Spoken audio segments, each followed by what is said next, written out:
Oke, saat ini kita lagi ada di objek wisata Cibuntu.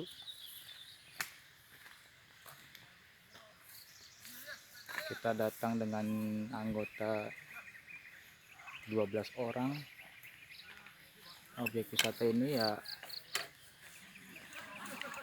bagus sekali ya, pemandangannya masih alami. Tambah hijau. Di atasnya itu ada air terjun alami.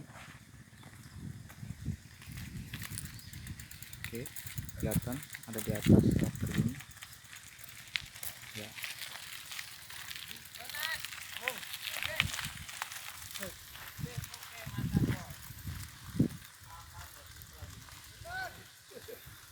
Buat kita orang-orang kota